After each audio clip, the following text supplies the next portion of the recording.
बिस्मिल्लाहिर्रहमानिर्रहीम। Dear students, अस्सलाम वालेकुम। आज हम यूनिट नंबर 10 में टॉपिक करेंगे surface area and volume of circular cylinder. Circular cylinder क्या होता है, पहले इसकी डेफिनेशन देखेंगे और फिर उसके बाद इसका एरिया और वॉल्यूम देखेंगे कि उसका फार्मूला कैसे ड्राइव करते हैं, और देन उसके बाद उसी से रिलेटेड हम कुछ क्वेश्चंस करेंगे। पहले है हमारे पास सर्कुलर सिलेंडर क्या होता है। A circular cylinder is a closed solid that has two parallel circular bases connected by a curved surface. ठीक है जी। कहता ये है कि सर्कुलर सिलेंडर होता है एक क्लोज सॉलिड होता है जिसके दो जो पैरेलल उसके जो साइड्स हैं, उसकी जो एंड्स हैं दोनों, वो सेम होते हैं, मतलब पैरेलल होते हैं और सर्कुलर होते हैं। ठीक है जी। और ये कनेक्टेड किससे होते हैं, एक कर्व्ड सरफेस से कनेक्टेड होते हैं। जैसे फॉर एग्जांपल हम ये कह सकते हैं कि जैसे आपके पास ये ऑयल ड्रम है, अगर आप इसकी शेप को देखें तो ये एक सिलेंड्रिकल शेप है। मतलब ये है कि इसमें ये वाला एंड और ये वाला एंड जो है ये सर्कुलर है। और इसी तरह हम वेजिटेबल ऑयल अगर इसको देखें, ये इस टिन को देखें तो इसके अपर, इसका अप और ये जो डाउन जो बेस है इसकी, ये सर्कुलर है। और इसी तरह अगर आप पाइप के पीस को देख लें तो ये भी एक सर्कुलर मतलब शेप देता है। इसके सर्कुलर, इसकी जो आपके पास है जो पैरेलल सर्कुलर बेसिस, एक ये और एक ये आ गया, और इसके कर्व सरफेस है, तो इस वजह से हम इनको कहते हैं कि ये हमारे पास एक सर्कुलर सिलेंडर है। ठीक है जी। अब हम इसका देखते हैं कि इसका एरिया कैसे ड्राइव करते हैं। Area of a curve surface of a cylinder, उसके लिए हम ये कहते हैं कि हमारे पास एक सर्कुलर एक पाइप है ओपन फ्रॉम बोथ एंड, मतलब इसके दोनों एंड्स क्या हैं, ओपन है। तो with the base radius r and height h, अगर इसका सर्कुलर शेप है तो डेफिनेटली उसका मतलब सेंटर होगा, और अगर सेंटर है तो सेंटर से किसी एक एंड पॉइंट तक सर्कल के जो लाइन ड्रॉ करते हैं उसको रेडियस कहते हैं। आप जानते हैं इसको, हम ऑलरेडी ये डिस्कस कर चुके हैं। इफ़ वी कट दिस, अगर हम ये करें कि इस सिलेंडर के दो मतलब इनके पॉइंट्स रख लें स्ट्रेट लाइन से, एक को पी और एक को क्यू कहें। If we cut this cylinder along the line P Q a rectangle is obtained, तो अगर हम इसको बीच में से एक पी क्यू लाइन ड्रा करें और इसको कट करें यहाँ से, अगर कट करने के बाद आप इसको ओपन करें तो ओपन करेंगे तो एक रेक्टेंगुलर शेप आएगी। ठीक है। अब जब ये रेक्टेंगुलर शेप बन जाएगी इसकी सिलेंडर की, तो हम हमारे पास, क्योंकि हमें ये पता है कि हम ऑलरेडी ये कर चुके हैं कि ये जो सर्कल होता है और इसका अगर इसके आप इसकी एक रोटेशन को देखें तो ये एक सरकमफ्रेंस बनता है, और सरकमफ्रेंस का फार्मूला हम ऑलरेडी कर चुके हैं, सी इज़ इक्वल टू 2πr। तो ये क्योंकि एक स्ट्रेट इस तरह अगर इसको देखें तो ये एक इसकी लेंथ बन जाएगी जो 2πr के इक्वल हो जाएगी। और ऑलरेडी हम ये कहते हैं कि ये जो है इसकी हाइट h को रिप्रेजेंट करेगा, तो इसको h कह देंगे इसकी हाइट को। तो इसके अकॉर्डिंग अगर रेक्टेंगुलर है तो रेक्टेंगुलर का फॉर्मूला हमारे पास होता है लेंथ मल्टीप्लाई बाय विड्थ के।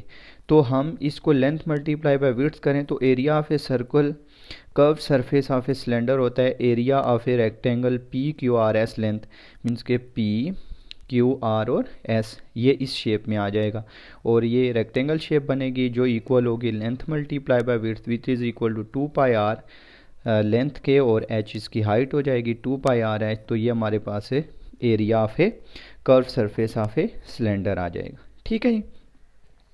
अगर हम इसका फ़र्ज़ करें फाइंड करना चाहें total surface area of a cylinder, total surface area of a cylinder find करने के लिए हमारे पास है इसके लिए क्लोज सिलेंडर होना चाहिए। जब क्लोज सिलेंडर होगा, कोई भी मतलब सिलेंडर आप ले लें, टिन ऑफ ए घी ले लें या कोई भी आप ऑयल का ले लें, उसका सिलेंडर ले लें, कोई भी एक सिलेंडर उठा लें। तो अगर क्लोज सिलेंडर हो और उसका रेडियस आर और एच हाइट हो, तो if we cut this cylinder along A B, मतलब उसी को जैसे पी क्यू की तरह हमने कट किया इसी तरह ए बी से कट करें, तो then the following figure is obtained. तो फिर इस तरह की शेप आएगी। मतलब यह है कि अगर इसके आप साइड पे जो हमारे पास एक सर्कल आ रहा था, इसको कट करें तो एक सर्कल ये आ जाएगा। अगर इसके बेस का जो सर्कल है उसको कट करें तो एक सर्कल यहाँ पे फ़र्ज़ करें, मतलब दूसरा सर्कल ये है। और ये जो आपके पास शेप बचती है, इसको अगर आप ओपन कर दें तो एक रेक्टेंगुलर शेप बनती है, जो अभी हम डिस्कस कर चुके हैं। तो इसका एरिया तो हमारे पास है 2πr/h रेक्टेंगल का, ठीक है।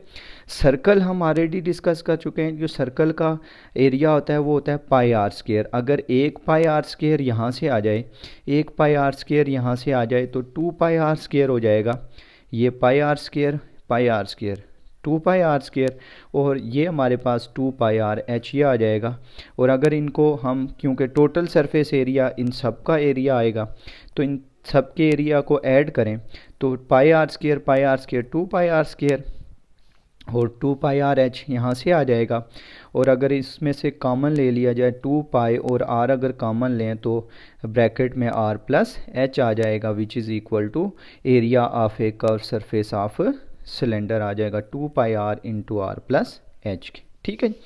इसी तरह हम इसका देखते हैं volume of a cylinder. Volume of a cylinder simple हम इस तरह कर सकते हैं इसको, वॉल्यूम ऑफ ए सिलेंडर को, कि जैसे वॉल्यूम की डेफिनेशन ये होती है कि we know that space occupied, मतलब हम इसको कहते हैं कि space occupied by an object is called volume of that object. मतलब यह है कि जो स्पेस ऑक्यूपाई करता है ऑब्जेक्ट, हम उसको कहते हैं वॉल्यूम ऑफ द ऑब्जेक्ट। जैसे आपके पास ये सिलेंड्रिकल शेप है, ठीक है जी। ये अगर ये सिलेंड्रिकल शेप है आपके पास, तो इसमें वॉल्यूम ऑफ ए सिलेंडर का फॉर्मूला होता है area of A base multiply by height. तो एरिया ऑफ ए बेस हमारे पास सर्कुलर शेप होती है, और सर्कुलर शेप का एरिया हमारे पास होता है πr² के, जो हम फर्स्ट लेक्चर में डिस्कस कर चुके हैं इस चैप्टर के। और इसकी हाइट h होती है। तो एरिया ऑफ ए बेस हमारे पास πr² और हाइट इसकी h, तो हमारे पास फॉर्मूला आ जाएगा πr² h के वॉल्यूम ऑफ ए सिलेंडर का, ठीक है। ये सिंपल इसका थोड़ा सा हमने देखा है, आइडिया देखा है। अब हम इसी से रिलेटेड एरिया से और वॉल्यूम ऑफ ए सिलेंडर से रिलेटेड कुछ क्वेश्चंस करते हैं।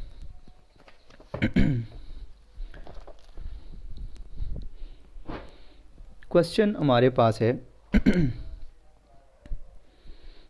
क्वेश्चन है हमारे पास, फर्स्ट क्वेश्चन है, find the area of a curved surface of a cylinder having a radius 14 centimeter and length 36 centimeter. Express the area in meters also. ठीक है जी। हम इसका देखते हैं, हमने एरिया फाइंड करना है, ठीक है जी। और एरिया का फॉर्मूला हमारे पास है,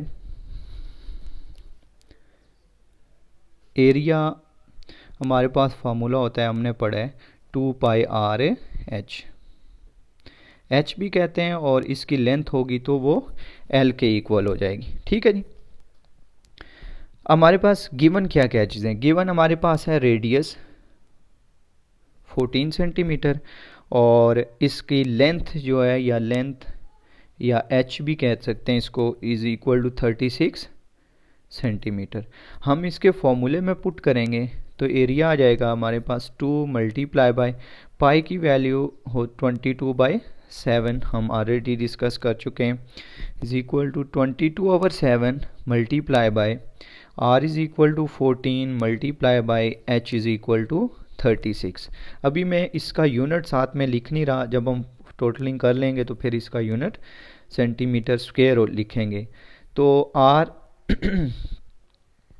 ये हो जाएगा हमारे पास 7 1 जार 7 2 जार 14, और इसको बाकी जो रिमेनिंग, क्योंकि डिनोमिनेटर तो है नहीं हमारे पास, नोमिनेटर में हम इनको मल्टीप्लाई करेंगे। 22 जार 44 एंड 44 2 जार 88 multiply by 36 centimetre square. So a is equal to 88 multiply by 36, अगर हम इसको मल्टीप्लाई करें तो मेरे पास आ जाएगा 88 मल्टीप्लाई बाय 36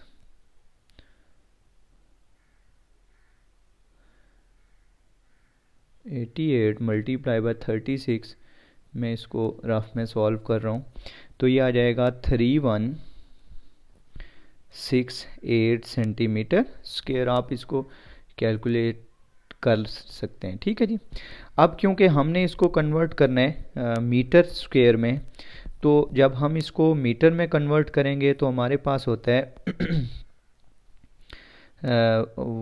हमारे पास इसको कन्वर्ट करने के लिए हम a is equal to 3168 divided by 100 करेंगे तो ये मीटर स्क्वायर में आ जाएगा। वो इसलिए कि हमारे पास 100 centimetre is equal to 1 metre के होता है, ठीक है जी। और जब हम 1 सेंटीमीटर लिखेंगे तो ये 1/100 मीटर हो जाएगा, ठीक है जी। तो हम इसकी कटिंग करेंगे यहाँ से। तो जब आप इसको डिवाइड करेंगे तो डिवाइड करते हुए, क्योंकि 2 ज़ीरो हैं तो ये 2 ज़ीरो यहाँ पे इसको डिवाइड करके आप आ जाएगा हमारे पास 31.68 मीटर स्क्वायर के, ये आंसर है हमारे पास, ठीक है नहीं। इसी तरह हम इसका क्वेश्चन नंबर नेक्स्ट 2 करेंगे कि area of a curve surface of a pillar having a cylindrical shape is 6.6 metre square. Find the height of a pillar if its radius is 0.21 metre के, ठीक है। अब हमने एरिया भी दिया हुआ है और इसका हमारे पास इसका रेडियस भी दिया हुआ है, हमने हाइट फाइंड करनी है। तो एरिया उसने दिया हुआ है 6.6 मीटर स्क्वायर, उसके बाद इसका रेडियस दिया हुआ है 0.21 मीटर के, तो हमने इसकी हाइट फाइंड करनी है। फॉर्मूला है a is equal to 2πr/h के, इसमें आपके पास जो वैल्यू गिवन हैं वो पुट कर देंगे, आ जाएगा 6.6 equal to 2 multiply by 22/7 multiply by 0.21 multiply by h, ठीक है। हम इसको अरेंज करके लिखें तो h आ जाएगा, h इसको लिखेंगे 6.6, ऐसे ही रहेगा, 7 मल्टीप्लाई हो जाएगा, रिमेनिंग वैल्यूज़ डिवाइड हो जाएंगी, 2 मल्टीप्लाई बाय 22 मल्टीप्लाई बाय 0.21, ठीक है जी। हम ये करते हैं कि इस पॉइंट को मूव करते हैं, रिमूव करें तो इसके नीचे आ जाएगा 10, इस पॉइंट को रिमूव करें तो मल्टीप्लाई बाय 100 हो जाएगा, ठीक है जी। बाकी आप इसकी कटिंग करेंगे और कैंसिलेशन से जो आंसर्स आएंगे, ये 66 हो जाएगा, ये 21 हो जाएगा, 7 1s are 7 3s are 10 1s are 10 10s are, ठीक है जी। ये 11 2s are and 11 6 are 66, then remaining 2 1s are and 2 5s are, 3 1s are 3 2s are, 2 and 2 cancel, so h is equal to 5 metre के answer आ जाए, ठीक है जी। ये simple से questions थे इस एक्सरसाइज 6.5 के। अब हम इसके क्वेश्चंस करेंगे 6.6 से, वॉल्यूम ऑफ ए सिलेंडर के, ठीक है जी। Volume of a cylinder find करते हुए वॉल्यूम ऑफ ए सिलेंडर का फॉर्मूला हमारे पास है πr²h, volume of a cylinder πr²h। तो वॉल्यूम ऑफ ए सिलेंडर के लिए हमारे पास r भी होना चाहिए, h भी, तो तभी हम इसका वॉल्यूम फाइंड कर सकते हैं। तो उसके लिए हमारे पास ये सिलेंड्रिकल शेप है और उसमें उसने इसकी हाइट h दी हुई है और रेडियस दिया हुआ है 2.1 सेंटीमीटर। तो r है 2.1 centimetre and height h equal to 15 centimetre, so volume is equal to πr²h। So values put करेंगे 22/7 multiply by 2.1 square multiply by h आ जाएगा हमारे पास 15 के। So v is equal to 22/7 multiply by 2.1 multiply by 2.1 multiply by 15। हमने 2.1 को 2 बार लिख दिया क्योंकि स्क्वायर है, डिवाइडेड बाय 10 पॉइंट रिमूव करेंगे इसमें से, ठीक है जी। बाकी हम कैंसिलेशन करते हैं, कटिंग करके जो आंसर आते हैं 7 7 3 are 21, 5 2 are 5 3 are 2 1 are 2 11 are and remaining और कोई कटिंग आई थिंक नहीं हो रही इसकी, तो v आ जाएगा 11 multiply by 3 multiply by 3 multiply by 21, ये 21 भी हम लिखेंगे ओवर 10 के, ठीक है। तो हम इनको मल्टीप्लाई करते हैं, 11 3 are 33 multiply by 3 multiply by 21 over 10, तो v is equal to 33 3 3 are 9 3 3 are 9 21 over 10, तो 99 को 21 से मल्टीप्लाई करें 9 9 9 2 आर 18 और 1 कैरी, 9 2 आर 18 और 1 19, तो ये आ जाएगा, ऐड करेंगे तो 9 और 8 17, 1 कैरी करेंगे 10 1 एंड 2, तो ये आ जाएगा मेरे पास है 2079 डिवाइडेड बाय आई थिंक 10 ही आएगा रिमेनिंग, क्योंकि ओवर 10 आ जाएगा। तो जब आप इसको डिवाइड करेंगे तो 10 से डिवाइड करेंगे तो एक पॉइंट मूव करेगा यहाँ से, तो ये आ जाएगा 207.9 और सेंटीमीटर क्यूब हो जाएगा। ये डिवाइड करके आप चेक कर लें, मैं इसको शार्ट कर रहा हूँ, ठीक है जी, इसका आंसर। तो ये वॉल्यूम ऑफ ए सिलेंडर हो जाएगा, ठीक है जी। तो हमने इस तरह इसको कैलकुलेट करना है, और उसके बाद इसका एक क्वेश्चन और करते हैं और एक क्वेश्चन आपके लिए असाइनमेंट छोड़ते हैं। जैसे कहता है the radius and height of a wooden cylinder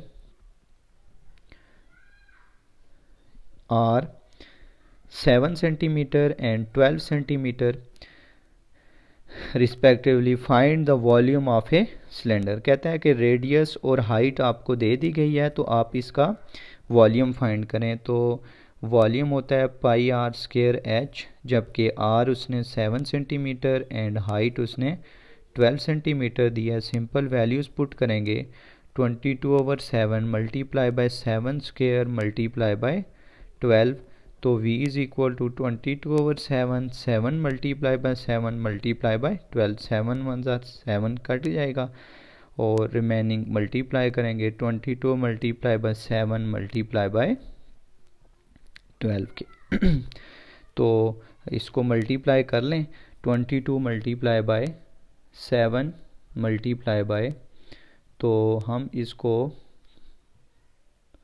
करेंगे 22 मल्टीप्लाई बाय 7, ये आ जाएगा हमारे पास 154 मल्टीप्लाई बाय 12, तो मल्टीप्लाई बाय जब आप इसको 12 करेंगे तो ये आ जाएगा 1848 सेंटीमीटर क्यूब के, ठीक है जी। तो इस तरह हम एरिया और वॉल्यूम ऑफ ए सिलेंडर को फाइंड करते हैं। इसी तरह ये क्वेश्चन आपके पास, ये आपने ख़ुद से बुक से देखना है क्वेश्चन, और क्वेश्चन नंबर 4 है एक्सरसाइज 10.6 का, जिसमें volume of a cylinder find करना है। ये आपके लिए असाइनमेंट है जो आपने ख़ुद से सॉल्व करना है, ठीक है। तो इसी तरह आपने बाकी क्वेश्चंस को भी जो देखना है, और इसको एक दफ़ा प्रॉपर लेक्चर को देखें और फिर ख़ुद से इन क्वेश्चंस को सॉल्व करने की कोशिश करें। Thank you.